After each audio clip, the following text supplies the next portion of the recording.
કે પલોલ ગામના બાજુમાં રોડ ઉપર ચોકડીના બાજુમાં જય ગુરુદેવ ફાર્મ છે, ત્યાં આગળ ગૌશાળા બનાવી છે, વાંસની ગૌશાળા બનાવી છે, કરીબન 40 ફૂટ ઊંચી છે ગૌશાળા, અને પિરામિડ આકારની ગૌશાળા બનાવી છે.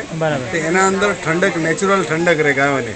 એના અંદર ગીર ગાયો રાખેલી છે, 30 જેટલી ગીર વાછડીની ગાયો બધી છે. ને એના ગૌમૂત્રના અંદરથી જે દવાઓ બનાવવામાં આવે છે એ કેન્સરના માટે સ્પેશિયલ રૂપમાં જ બનાવી છે. અને કેન્સરના દર્દીઓને તદ્દન મફતમાં એ આપવામાં આવે છે. અમારો ઉદ્દેશ્ય છે કે શાકાહારનો પ્રચાર કરવાનો અને સાથે સાથે વ્યસન મુક્તિ, સમાજમાંથી વ્યસન મુક્તિ કરવાનો એનો ઉદ્દેશ્ય છે. અને ખેડૂતોને સક્ષમ બનાવવાના એક ખેડૂતોનો ટ્રેનિંગ સેન્ટર જેવું ત્યાં આગળ અમે ઊભું કરીએ છીએ.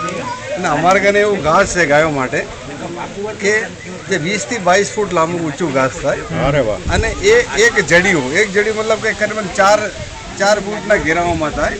એ 4 ફૂટના ઘેરાઓમાં એક જડિયું કાપી નાખીએ તો કરીબન એ 10 ગાયો ખાઈ લે. એક ભારો થઈ જાય અને 10 ગાયો ખાઈ જાય.